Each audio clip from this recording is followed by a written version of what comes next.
اعوذ باللہ من الشیطان الرجیم بسم اللہ الرحمن الرحیم وقل لعبادی یقولوا التی ہی احسن ان الشیطان ینزغ بینہم ان الشیطان کان للانسان عدوا مبینا۔ اس سے پہلی آیات میں اللہ تبارک و تعالی نے اپنی توحید اور نبی پاک صلی اللہ تعالی علیہ وسلم کی رسالت و نبوت پر اور بعث بعد الموت پر دلائل قائم فرمائے، اور مشرکین مکہ کے جو اعتراضات تھے ان اعتراضات کو دور فرمایا۔ اب ان آیات میں یہ فرمایا جا رہا ہے کہ اے محبوب کریم علیہ الصلوۃ والسلام، میرے بندوں سے فرمائیے کہ وہ اچھے طریقے سے بات کریں۔ تو یہ فرمایا قل عبادی، میرے بندوں سے فرمائیے۔ عبادی سے مراد کیا ہے؟ دو قول ہیں۔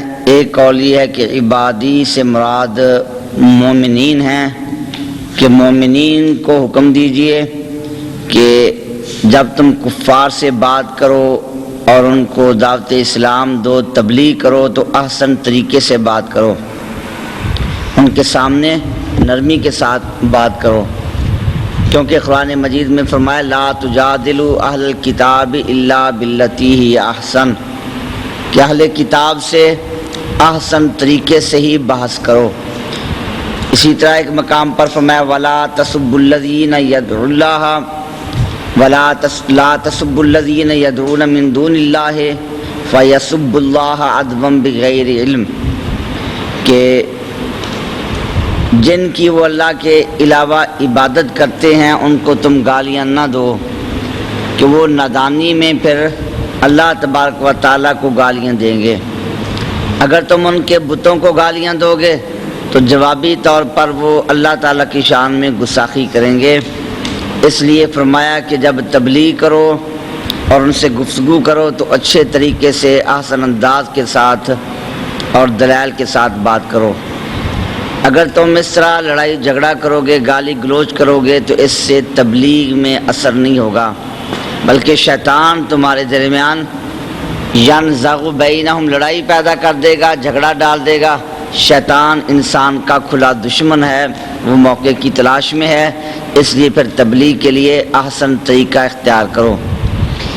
ایک قول یہی ہے کہ عبادی سے مراد مومنین ہیں، اور ایک قول یہ ہے کہ عبادی سے مراد کفار ہیں، کہ نبی پاک علیہ الصلوۃ والسلام کو فرمایا کہ محبوب کریم علیہ السلام، میرے یہ بندے کفار بھی اللہ کے بندے ہیں، تو ان سے فرمائیے کہ ہم تمہیں دلائل کے ساتھ باتیں کرتے ہیں احسن انداز سے، لہذا تم بھی احسن انداز سے بات کرو اور ہماری دعوت میں غور و فکر کرو۔ ربکم اعلم بکم ان یشاء یرحمکم، فرمایا کہ اللہ رب العزت کی ذات، اسے تمہارا خوب علم ہے، وہ جانتا ہے کہ تمہاری احوال کیا ہیں۔ اگر اللہ تبارک و تعالیٰ چاہے تو تم کو ہدایت دے، تم پر رحم فرمائے، اور اگر اللہ تبارک و تعالیٰ چاہے تو تمہیں ہدایت کی توفیق نہ ہو اور تمہیں عذاب کرے۔ تو یہ ہدایت کا ملنا یا نہ ملنا، ہدایت اور گمراہی، یہ اللہ رب العزت کی مشیت پر موقوف ہے، جیسا کہ ایک مقام پر فرمایا کہ لو شاء اللہ لہدیناکم اجمعین، اگر اللہ تبارک و تعالیٰ چاہتا تو تم سب کو ہدایت دے دیتا۔ تو یہ اللہ رب العزت کی حکمت ہے کہ کفار کو ہدایت نصیب نہیں ہوئی، ان کو ہدایت کی توفیق نہیں ملی، تو اے محبوب کریم علیہ السلام ما ارسلناک علیہم وکیلا، آپ کو ان کا ذمہ دار بنا کر نہیں بھیجا گیا۔ اگر یہ ایمان نہیں لاتے، اس کی وجہ یہ ہے کہ اللہ رب العزت کی طرف سے ان کو توفیق حاصل نہیں ہے۔ تو پھر اگر اللہ کی طرف سے توفیق نہ ملنے کی بنا پر یہ اعراض کر رہے ہیں، ایمان نہیں لا رہے، تو اس میں آپ پر کوئی اعتراض نہیں، آپ کو ان کے انکار کی وجہ سے غمگین نہیں ہونا چاہیے۔ اور اس کے بعد اللہ رب العزت نے فرمایا کہ جس طرح اللہ تعالیٰ کو تمہارے احوال کا علم ہے، تو اللہ تبارک و تعالیٰ کا علم صرف تم تک محدود نہیں ہے، بلکہ اللہ رب العزت کا علم وسیع ہے۔ زمین و آسمان میں جو کچھ بھی ہے، تمام موجودات وہ اللہ تعالیٰ کے علم سے باہر نہیں، اللہ سب کو جانتا ہے اور ساری مخلوق کا اللہ تبارک و تعالیٰ کو علم ہے۔ اس لیے پھر اللہ تبارک و تعالیٰ نے بعض نبیوں کو بعض پر فضیلت دی۔ انبیاء کرام علیہ السلام ان کو ساری مخلوق میں سے منتخب فرمایا، تو یہ بھی اللہ تبارک و تعالیٰ کے علم کی شان ہے کہ اللہ جانتا تھا کہ اپنی رسالت کسے عطا فرمانی ہے۔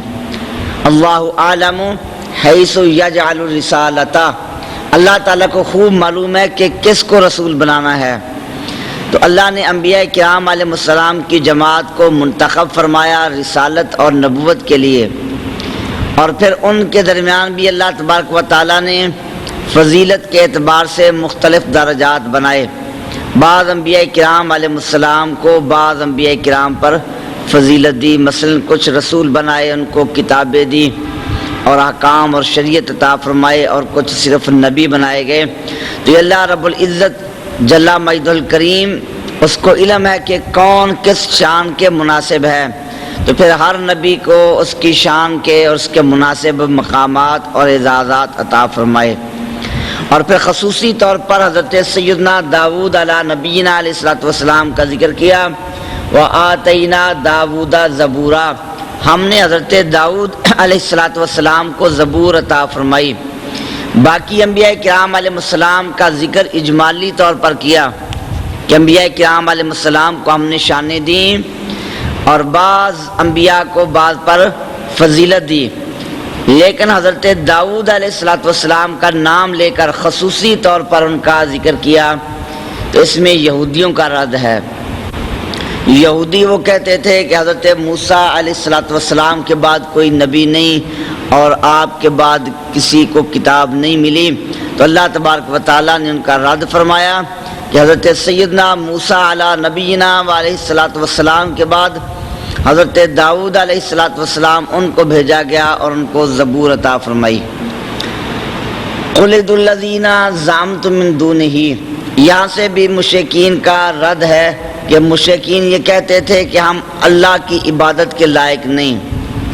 اللہ تبارک و تعالیٰ سارے جہان کا خالق ہے، زمین و آسمان کا خالق، تو اس کی عبادت وہی کر سکتا ہے جو اس عبادت کے لائق ہو، تو ہم اللہ تعالیٰ کی عبادت کے لائق نہیں ہیں، اس لیے ہم فرشتوں کی عبادت کرتے ہیں، اور وہ فرشتے پھر اللہ تبارک و تعالیٰ کی عبادت کرتے ہیں۔ یا جس طرح یہودی اور عیسائی وہ ان میں سے فرقے ایسے تھے، حضرت عیسیٰ علیہ السلام کو معبود مانتے تھے، حضرت عزیر علیہ السلام کو معبود مانتے تھے، تو اللہ رب العزت نے ان کا رد کیا کہ تم یہ کہتے ہو کہ یہ فرشتے معبود ہیں، ان کی ہم عبادت کرتے ہیں، یا بعض لوگ جو ہیں وہ حضرت عیسیٰ علیہ السلام کو معبود مانتے ہیں یا حضرت عزیر علیہ السلام کو، تو فرمایا کہ جن کے بارے میں تمہارا گمان یہ ہے کہ یہ اللہ کے سوا عبادت کے مستحق ہیں، ان کو تم پکارو تو وہ از خود تم سے تکلیف دور کرنے والے نہیں۔ اور یہ پھر ملائکہ کی عبادت کرتے تھے تو ان کے فرضی بت بنائے ہوئے تھے، مجسمے بنائے ہوئے تھے، اور ان بتوں کی پوجا کرتے تھے، تو فرمایا کہ ان کو پکارو، وہ تم سے تکلیف دور کرنے اور تکلیف کو پھیر دینے کے مالک نہیں ہیں۔ تو یہ لوگ جن کو تم پکارتے ہو یا جن کی تم عبادت کرتے ہو، یہ تو خود اللہ تبارک و تعالیٰ کی طرف قریبی وسیلے کے تلاشی ہیں، یہ خود اس بات کے متلاشی ہیں کہ اللہ رب العزت کی بارگاہ میں ہم کس کو وسیلہ بنائیں، اور یہ سب اللہ تعالیٰ کی رحمت کی امید رکھتے ہیں، اللہ کے عذاب سے خوف کرنے والے ہیں، تو پھر تم ان کی پوجا کر رہے ہو، یہ تو خود اللہ کی عبادت کرتے ہیں، تو یہ عبادت کے حقدار کیسے ہو سکتے ہیں؟ کہ یہودی حضرت عزیر علیہ السلام کو یا حضرت عیسیٰ علیہ السلام کو معبود مانتے تھے، یا مشرکین مکہ ملائکہ کو معبود مانتے تھے، فرمایا کہ وہ ملائکہ یا عزیر یا حضرت عیسیٰ علیہ السلام وہ تو خود اللہ کی عبادت کرنے والے ہیں، تو تم کیسے ان کو عبادت کا حقدار قرار دے رہے ہو؟ یا پھر یہاں یہ مراد ہے کہ بعض مشرکین جنات کی عبادت کرتے تھے، اور وہ جنات نبی پاک علیہ الصلوۃ والسلام کی بارگاہ میں حاضر ہوئے، انہوں نے ایمان قبول کر لیا، تو اللہ رب العزت نے ان کا رد فرمایا کہ تم جنوں کی عبادت کر رہے ہو، حالانکہ وہ جن تو نبی پاک علیہ السلام پر ایمان لا چکے ہیں، وہ اللہ کی رحمت کے امیدوار ہیں اور اللہ تبارک و تعالیٰ کے عذاب سے خوف کرنے والے ہیں، اس لیے پھر تم ان جنوں کی عبادت کرتے ہو، وہ عبادت کے حقدار کیسے ہو سکتے ہیں؟ بے شک تیرے رب کا عذاب جو ہے وہ ایسا ہے محظوظ کہ اس سے ڈرنا چاہیے، اللہ تعالیٰ کے عذاب سے ڈرنا چاہیے۔ اگر تم اللہ تبارک و تعالیٰ کے علاوہ کسی کی عبادت کرو گے تو اللہ کے عذاب کے مستحق بنو گے۔ تو ان آیات سے یہی معلوم ہوا کہ کسی کو معبود برحق سمجھ کر اسے پکارنا یہ درست نہیں ہے، اور غیر اللہ کو مستحق عبادت سمجھ کر پکارا جائے یہ شرک ہے۔ لیکن اگر اللہ تبارک و تعالیٰ کے کسی مقبول بندے کو اللہ تبارک و تعالیٰ کی رحمت کا مرکز جان کر، اللہ کی عطا سے اسے اختیار والا جان کر اسے پکارا جائے تو اس میں کوئی شرک نہیں ہے۔ شرک تب لازم ہوگا کہ ان کو مستحق عبادت سمجھ کر پکارا جائے۔ اگر اللہ تبارک و تعالیٰ کا بندہ جان کر اور اللہ کے اولیاء کو اللہ تبارک و تعالیٰ کی طرف سے عطا کردہ شانوں کا مظہر سمجھ کر پھر پکارا جائے تو اس میں شرک لازم آئے گا۔ یہ مودودی نے تفہیم القرآن جلد نمبر 2 صفحہ نمبر 625 پر لکھا اسی آیت کے تحت کہ اس سے صاف معلوم ہوتا ہے کہ غیر اللہ کو سجدہ کرنا شرک نہیں بلکہ خدا کے سوا کسی دوسری ہستی سے دعا مانگنا یا اس کو مدد کے لیے پکارنا بھی شرک ہے۔ دعا اور استمداد و استعانت اپنی حقیقت کے اعتبار سے عبادت ہی ہیں، اور غیر اللہ سے مناجات کرنے والا ویسا ہی مجرم ہے جیسا ایک بت پرست مجرم ہے۔ نیز اس سے یہ بھی معلوم ہوا کہ اللہ کے سوا کسی کو بھی کچھ اختیارات حاصل نہیں، نہ کوئی دوسرا کسی مصیبت کو ٹال سکتا ہے، نہ کسی بری حالت کو اچھی حالت سے بدل سکتا ہے۔ اس طرح کا اعتقاد خدا کے سوا جس ہستی کے بارے میں بھی رکھا جائے، بہرحال یہ ایک مشرکانہ اعتقاد ہے۔ تو اس تفسیر میں مودودی نے یہ لکھا کہ اللہ تبارک و تعالیٰ کے سوا کسی کو مدد کے لیے پکارنا یہ بھی شرک ہے، تو اسے بھی شرک قرار دیا۔ حالانکہ قرآن مجید میں اللہ تبارک و تعالیٰ نے اسکندر ذوالقرنین کا واقعہ بیان کیا، تو اسکندر ذوالقرنین نے اپنی قوم سے کیا کہا؟ فَأَعِينُونِي بِقُوَّةٍ، مضبوطی کے ساتھ، قوت کے ساتھ میری مدد کرو۔ اللہ تبارک و تعالیٰ نے ذوالقرنین کا ذکر قرآن مجید میں اچھے طریقے سے بیان کیا اور ذوالقرنین کی تعریف کی۔ اسکندر ذوالقرنین نے یہ کہا اعینونی بقوتن، اپنی قوم کو پکارا کہ قوت کے ساتھ، مضبوطی کے ساتھ میری مدد کرو۔ حضرت سیدنا عیسیٰ روح اللہ علی نبینا علیہ الصلوۃ والسلام، آپ کا کلام قرآن مجید میں منقول ہے۔ آپ نے اپنی قوم کو، اپنے حواریوں کو فرمایا کونو انصار اللہ، اللہ کے دین میں میرے مددگار بن جاؤ۔ تو آپ نے ان کو، اپنے حواریوں کو مدد کے لیے پکارا۔ تو اس سے معلوم ہوا کہ کسی سے مدد مانگنا جب کہ اسے معبود نہ سمجھا جائے تو وہ شرک نہیں ہے۔ اگر اسے شرک قرار دیا جائے تو اس سے لازم آئے گا کہ انبیاء کرام علیہ السلام علیہ باللہ وہ بھی شرک کا ارتکاب کرتے تھے، حالانکہ انبیاء کرام علیہ السلام وہ شرک سے روکنے کے لیے تشریف لائے، توحید کی دعوت دینے کے لیے، اور انبیاء کرام علیہ السلام ان کے بارے میں یہ کہا جائے کہ علیہ باللہ وہ شرک کے مرتکب تھے تو یہ درست نہیں۔ تو مودودی نے جو تفسیر کی اس تفسیر سے یہ لازم آتا ہے کہ حضرت عیسیٰ علیہ السلام آپ نے اپنے حواریوں کو پکارا مدد کے لیے تو علیہ باللہ انہوں نے بھی شرک کا ارتکاب کیا، یا سکندر ذوالقرنین نے۔ یہ حدیث پاک سنن نسائی کی حدیث پاک ہے، صفحہ نمبر 894، کتاب الہبہ، کتاب الہبہ کی پہلی حدیث ہے، باب ہبۃ المشاء۔ تو اس میں یہ واقعہ بیان کیا گیا کہ نبی پاک صلی اللہ تعالی علیہ وسلم کی بارگاہ میں قبیلہ حوازن کا وفد حاضر ہوا. تو قبیلہ حوازن کے لوگوں کو دوران جنگ قیدی بنا لیا گیا تھا اور نبی پاک صلی اللہ تعالی علیہ وسلم کے پاس ان کا مال تھا، ان کی عورتیں، ان کے بچے وہ قید تھے.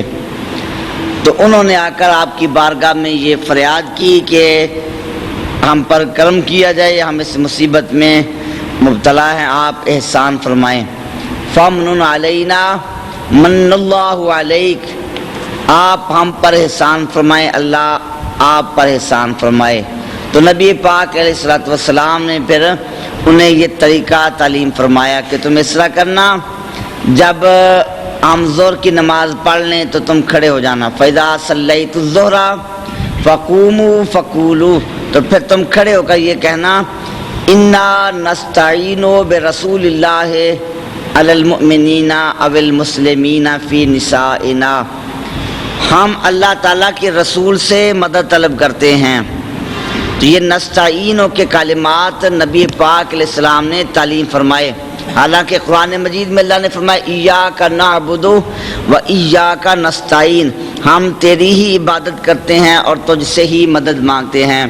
اور یہاں خود نبی پاک صلی اللہ تعالی علیہ وسلم آپ یہ تعلیم فرما رہے ہیں کہ نستعینو، کہ تم یوں کہو ہم اللہ کے رسول سے مدد مانگ رہے ہیں. تو نبی پاک صلی اللہ تعالی علیہ وسلم آپ قرآن مجید کے خلاف حکم نہیں دے سکتے. قرآن تو فرمائے کہ صرف اللہ سے مدد مانگو، آپ فرمائے کہ اللہ کے رسول سے بھی مدد مانگو، تو یہ تو ظاہراً قرآن کے حکم کے خلاف ہوگا. تو پھر فرق کرنا پڑے گا، تقسیم کرنا پڑے گی کہ قرآن مجید میں جو فرمایا کہ صرف اللہ سے مدد مانگو، تو اس سے مراد ہے کہ ذاتی طور پر اللہ تعالیٰ سے ہی مدد مانگو. اللہ کے علاوہ از خود بغیر اللہ کی عطا کے ذاتی طور پر کوئی ایک ذرے کا بھی مالک نہیں، اور کوئی بھی ذاتی طور پر کسی کی کوئی مدد نہیں کر سکتا، نہ کوئی نبی نہ کوئی رسول. ہاں اللہ کی عطا سے ہو سکتا ہے، تو ان لوگوں کو اللہ نے شان دی تو یہ اللہ کی عطا سے پھر مدد کرتے ہیں. تو یہاں نبی پاک علیہ السلام نے جو تعلیم فرمائی اس میں بھی ذاتی مدد کا ذکر نہیں بلکہ اللہ کی عطا سے جو مدد ہے اس کا ذکر ہے. اسی طرح یہ بھی حدیث پاک ہے کہ پاک علیہ السلام نے فرمایا تم جنگل میں ہو، سواری گم ہو جائے تو یوں کہو اعینونی یا عباد اللہ، اے اللہ کے بندو میری مدد کرو. تو وہاں بھی مدد کے لیے اللہ کے غیر کو پکارا جا رہا ہے. تو شرک کا اصول تو یہی ہے کہ جو چیز شرک ہے وہ ہر جگہ شرک ہوتی ہے.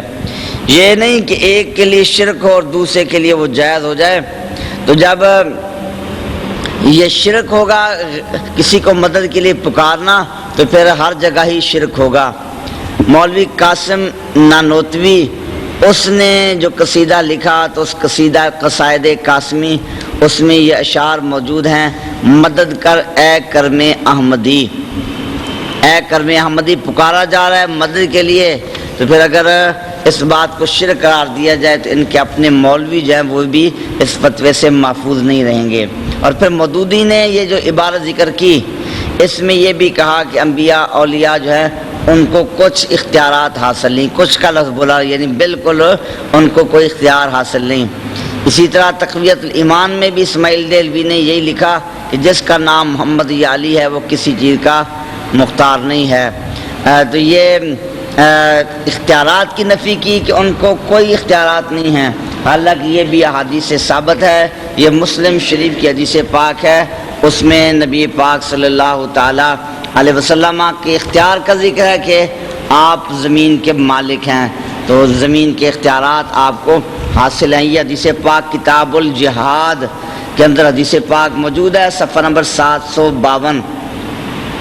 حضرت ابو ہریرہ رضی اللہ تعالیٰ عنہ راوی ہیں کہ ہم مسجد میں نبی پاک علیہ الصلوۃ والسلام کے پاس حاضر تھے، ہم مسجد میں تھے تو اچانک نبی پاک علیہ الصلوۃ والسلام ہمارے پاس تشریف لائے. آپ نے فرمایا انطلقوا الی یہود، چلو یہودیوں کے پاس چلتے ہیں.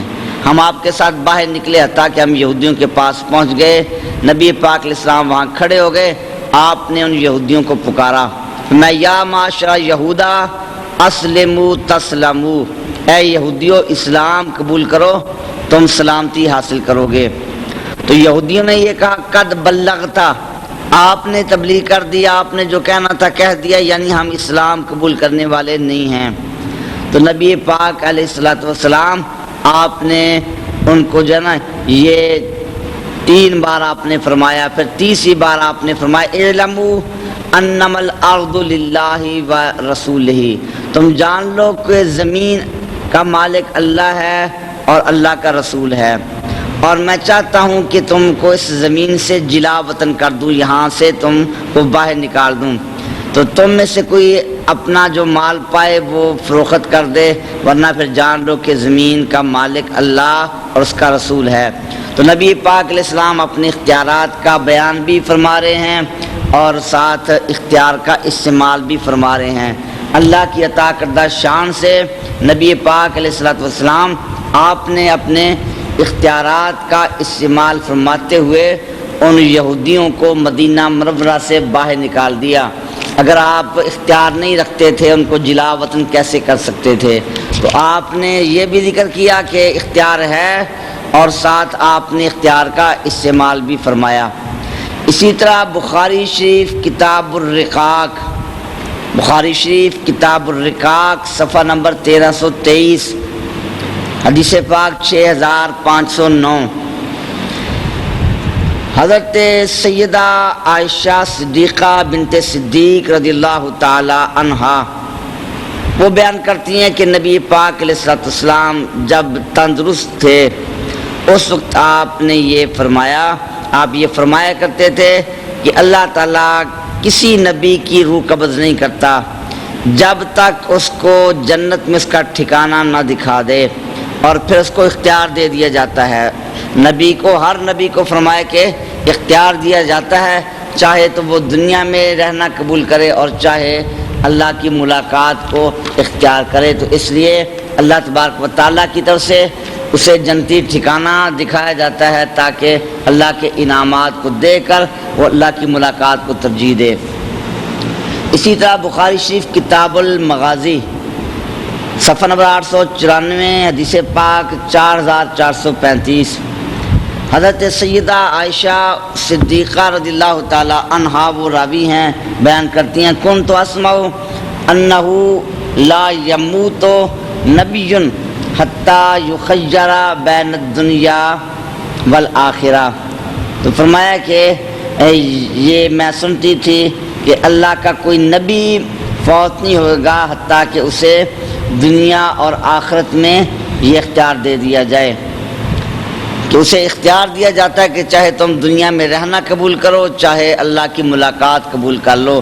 تو میں کہ پہلے میں یہ سنتی تھی، پھر نبی پاک علیہ الصلوۃ والسلام جب بیمار ہوئے تو آپ کی مرض میں میں نے آپ کو یہی ارشاد فرماتے سنا، آپ نے بھی فرمایا کہ اللہ تعالیٰ کے رسول کو اختیار دیا جاتا ہے کہ وہ چاہے دنیا کو اختیار کرے چاہے آخرت کو اختیار کرے۔ اب یہ کتنا بڑا اختیار ہے، دنیا میں بڑے بڑے با اختیار بادشاہ ہوتے ہیں، لیکن کسی بادشاہ کو یہ اختیار نہیں ہے کہ وہ چاہے موت پسند کر لے چاہے جب وہ دنیا میں رہنا پسند کر لے۔ تو جو اختیارات بڑے بڑے طاقتوروں کو اور بادشاہوں کو، حکمرانوں کو حاصل نہیں، وہ اللہ کے نبی علیہ الصلوۃ والسلام کو اختیار حاصل ہیں۔ تو پھر یہ مودودی کا کہنا کہ ان کو کچھ اختیار حاصل نہیں، یا اسماعیل دہلوی کا یہ لکھنا کہ جس کا نام محمد یالی ہے وہ کسی چیز کا مختار نہیں ہے، تو یہ قرآن و حدیث کا انکار ہے۔ اولئک الذین یدعون، یہ اللہ تعالیٰ نے فرمایا کہ یہ لوگ جن کی تم پوجا کرتے ہو تو یہ اللہ کے، یہ تو خود اللہ کا وسیلہ تلاش کرتے ہیں، یعنی کفار مکہ فرشتوں کو پوجتے تھے، اور اسی طرح یہود و نصارہ حضرت عیسیٰ علیہ السلام، حضرت عزیر علیہ السلام کی عبادت کرتے تھے، تو اللہ، اور وہ یہ کہتے تھے کہ ہم اللہ کی عبادت کرنے کے لائق نہیں، ان کو ہم اللہ کی بارگاہ میں وسیلہ بنانا چاہتے ہیں۔ تو اللہ نے فرمایا کہ یہ تو خود اللہ کی عبادت کرنے والے ہیں اور اللہ تعالیٰ کی بارگاہ میں یہ خود وسیلہ تلاش کرتے ہیں، تو تم یہ کیسے کہتے ہو کہ ہم ان کی عبادت اس لیے کرتے ہیں کہ ان کو اللہ کی بارگاہ میں وسیلہ بنایا جائے۔ اسی آیت کی تفسیر کے تحت حضرت عبداللہ ابن عباس رضی اللہ تعالی عنہما سے جو تفسیر منقول ہے تو آپ نے فرمایا کہ یہاں یدعون یہ یعبدون کے معنی میں ہے۔ یدعون کا معنی ہے یعبدون، کہ جن کی وہ پوجا کرتے ہیں۔ تو یہ بعض حضرات جیسا مودودی وغیرہ ہیں یا دیوبندی حضرات، تو وہ دعا کو ندا کے معنی میں لے کر، پکارنا والا معنی لے کر یہ کہہ دیتے ہیں کہ انبیاء اولیاء وغیرہ ان کو پکارنا یہ شرک ہے، حالانکہ اسے شرک نہیں کہا جا سکتا۔ حدیث کریمہ سے آپ کے سامنے بیان کیا۔ وَإِن مِّن قَرْيَةٍ إِلَّا نَحْنُ مُهْلِكُوهَا، اللہ تعالیٰ نے فرمایا کہ جو بھی بسی ہو ہم اس کو قیامت کے دن سے پہلے ہلاک کر دیں گے یا اسے سخت عذاب دیں گے۔ یہ بات کتاب میں لکھی ہوئی ہے، یہ فیصلے ہو چکے ہیں۔ تو جو بستیوں والے اللہ رب العزت کا انکار کرتے ہیں تو ان کے لیے پھر عذاب ہوتا ہے، یا بعض کو دنیا میں عذاب دے دیا جاتا ہے جیسے کہ سابقہ اقوام تھیں، یا آخرت میں اللہ تبارک و تعالیٰ ان کو عذاب دے گا اور ان بستیوں کو قیامت سے پہلے ہلاک کر دیا جائے گا۔ سب نے اللہ کی بارگاہ میں پہنچنا ہے تو پھر یہ اللہ کے عذاب سے نہیں بچ سکتے۔ اگر بالفرض دنیا میں عذاب نہ آیا تو اب دنیا میں عذاب نہ آنے کی وجہ سے وہ یہ نہ سمجھیں کہ ہم اللہ کے عذاب سے بچ جائیں گے، بلکہ بالآخر ان کو ہلاک کر دیا جائے گا، اور ہلاک ہونے کے بعد یہ اللہ کی بارگاہ میں پہنچیں گے تو وہاں اللہ تعالیٰ کا سخت عذاب پھر ان کا منتظر ہوگا۔ اور یہ کہا کہ ہمیں فرمائشی نشانیاں بھیجنے سے صرف اس بات نے روکا کہ پہلے لوگوں نے نشانیوں کی تکذیب کی۔ تو یہ مشرکین مکہ نبی پاک علیہ السلام کی بارگاہ میں فرمائشی معجزات کا مطالبہ کرتے تھے، یہ پہاڑ اپنی جگہ سے ہٹ جائے، پہاڑ سونے کے بن جائے، ایسا کی باتیں کرتے تھے۔ اللہ تبارک و تعالیٰ نے فرمایا کہ ہم نے یہ نشانیاں کیوں نہیں بھیجی، ان کے فرمائشی معجزات پورے کیوں نہیں کیے؟ اس لیے کہ پہلے لوگوں نے بھی نشانیوں کی تکذیب کی تھی۔ انہیں نشانی دکھائیں گی بڑی بڑی نشانیاں، مگر انہوں نے جھٹلا دیا۔ اور یہ اصول ہے کہ اللہ رب العزت جب واضح معجزہ دکھائے پھر بھی کوئی اس کی تکذیب کرے تو اسے عذاب دیا جاتا ہے۔ تو ان کو عذاب آیا، مثال بھی پیش کی، جیسا فرمایا کہ ہم نے قوم سمود کو اونٹنی دکھائی جو بصیرت افروز تھی، انہوں نے اس پر ظلم کیا۔ تو یہ حضرت صالح علیہ السلام کو اونٹنی والا معجزہ دیا گیا اور ان لوگوں نے اونٹنی کو قتل کر ڈالا، اللہ کی نعمت کا انکار کیا، تو پھر وہ عذاب میں مبتلا ہو گئے۔ اسی طرح بڑی بڑی اقوام، ان کو اللہ نے بڑے بڑے انعامات دیے، حکومتیں دی، اقتدار دیا، مگر وہ اللہ تعالیٰ کی عبادت سے انکار کرنے لگے اور ان نشانیوں کو جھٹلا دیا تو عذاب کے مستحق ہوئے۔ تو فرمایا کہ یہی وجہ ہے کہ ہم تم پر فوراً عذاب نہیں بھیجتے، یہ تمہیں نشانیاں نہیں دکھاتے، کیونکہ اگر یہ نشانی دکھا دی جائیں پھر تو تم پر فوری عذاب آئے گا۔ تو اللہ تعالیٰ تمہیں مہلت دینا چاہتا ہے۔ نبی پاک علیہ السلام تشریف فرما ہے، یہ اللہ کی حکمت کے خلاف ہے کہ عذاب آئے، اس لیے پھر تمہارے یہ فرمائشی معجزات پورے نہیں کیے جاتے۔ اور ہم نشانیاں صرف ڈرانے کے لیے بھیجتے ہیں، ان نشانیوں کے بھیجنے سے مقصد یہ ہے کہ تمہیں اللہ تعالیٰ کے عذاب کا خوف دلایا جائے۔ وَإِذْ قُلْنَا لَكَ إِنَّ رَبَّكَ أَحَاطَ بِالنَّاسِ، نبی پاک علیہ السلام سے جب وہ فرمائشی معجزات ان کی فرمائشیں کی گئیں، آپ نے ان کے مطالبات پورے نہ کیے تو کفار مکہ آپ کی رسالت پر اعتراض کرنے۔ حضرات یہ ایک اعلان سے بات فرما لیں، آج کی اس محفل پاک سمیت پاکستان اور بالخصوص فیصل آباد میں ہونے والی تمام بڑی بڑی محافل اور جید علماء اکرام کی ویڈیو سیریز آپ حاصل کر سکتے ہیں فیضان محدث اعظم کیسٹ ہاؤس، جو کہ ارشد مارکیٹ جنگ بازار میں واقع ہے۔ آج کی اس محفل پاک سمیت پورے پاکستان اور بالخصوص فیصل آباد میں ہونے والی تمام بڑی محافل اور ملک پاکستان کے جید علماء اکرام کی آپ ویڈیو سیریز حاصل کر سکتے ہیں ارشد مارکیٹ جنگ بازار فیضان محدث اعظم کیسٹ ہاؤس، جناب پیر قاری محمد جہانگیر صاحب آپ سے